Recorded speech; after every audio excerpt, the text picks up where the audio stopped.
One day, as he saw the crowds gathering, Jesus went up on the mountainside and sat down. His disciples gathered around him, and he began to teach them. God blesses those who are poor and realize their need for him, for the kingdom of heaven is theirs. God blesses those who mourn, for they will be comforted. God blesses those who are humble, for they will inherit the whole earth. God blesses those who hunger and thirst for justice, for they will be satisfied. God blesses those who are merciful, for they will be shown mercy. God blesses those whose hearts are pure, for they will see God. God blesses those who work for peace, for they will be called the children of God. God blesses those who are persecuted for doing right, for the kingdom of heaven is theirs. God blesses you when people mock you and persecute you and lie about you and say all sorts of evil things against you because you are my followers. Be happy about it. Be very glad, for a great reward awaits you in heaven. And remember, the ancient prophets were persecuted in the same way. You are the salt of the earth. But what good is salt if it has lost its flavor? Can you make it salty again? It will be thrown out and trampled underfoot as worthless. You are the light of the world, like a city on a hilltop that cannot be hidden. No one lights a lamp and then puts it under a basket. Instead, a lamp is placed on a stand, where it gives light to everyone in the house. In the same way, let your good deeds shine out for all to see, so that everyone will praise your heavenly Father. Don't misunderstand why I have come. I did not come to abolish the law of Moses or the writings of the prophets. No, I came to accomplish their purpose. I tell you the truth, until heaven and earth disappear, not even the smallest detail of God's law will disappear until its purpose is achieved. So if you ignore the least commandment and teach others to do the same, you will be called the least in the kingdom of heaven. But anyone who obeys God's laws and teaches them will be called great in the kingdom of heaven. But I warn you, unless your righteousness is better than the righteousness of the teachers of religious law and the Pharisees, you will never enter the kingdom of heaven. You have heard that our ancestors were told, "You must not murder. If you commit murder, you are subject to judgment." But I say, if you are even angry with someone, you are subject to judgment. If you call someone an idiot, you are in danger of being brought before the court.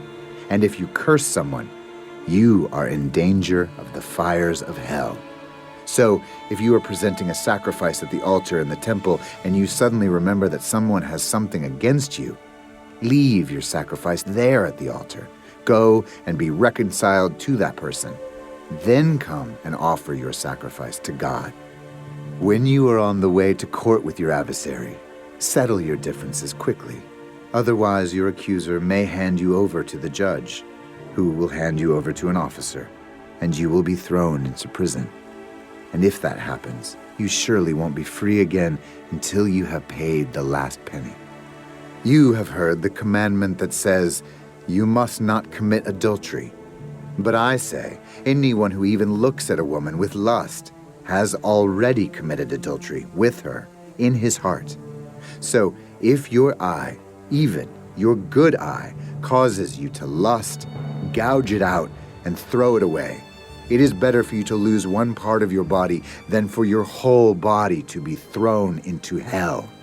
And if your hand, even your stronger hand, causes you to sin, cut it off and throw it away.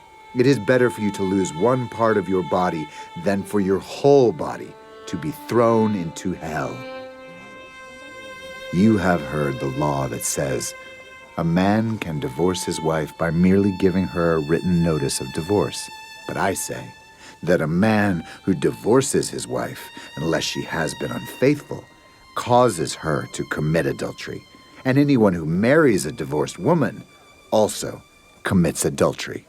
You have also heard that our ancestors were told, You must not break your vows. You must carry out the vows you make to the Lord. But I say, do not make any vows. Do not say, by heaven, because heaven is God's throne.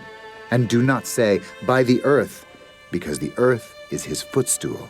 And do not say, by Jerusalem, for Jerusalem is the city of the great king. Do not even say, by my head, for you can't turn one hair white or black. Just say a simple, yes, I will, or no, I won't. Anything beyond this is from the evil one. You have heard the law that says the punishment must match the injury, an eye for an eye and a tooth for a tooth. But I say, do not resist an evil person. If someone slaps you on the right cheek, offer the other cheek also. If you are sued in court and your shirt is taken from you, give your coat too. If a soldier demands that you carry his gear for a mile, carry it 2 miles. Give to those who ask, and don't turn away from those who want to borrow. You have heard the law that says, love your neighbor and hate your enemy. But I say, love your enemies. Pray for those who persecute you. In that way, you will be acting as true children of your Father in heaven. For he gives his sunlight to both the evil and the good, and he sends rain on the just and the unjust alike. If you love only those who love you, what reward is there for that? Even corrupt tax collectors do that much. If you are kind only to your friends, how are you different from anyone else? Even pagans do that. But you are to be perfect, even as your Father in heaven is perfect.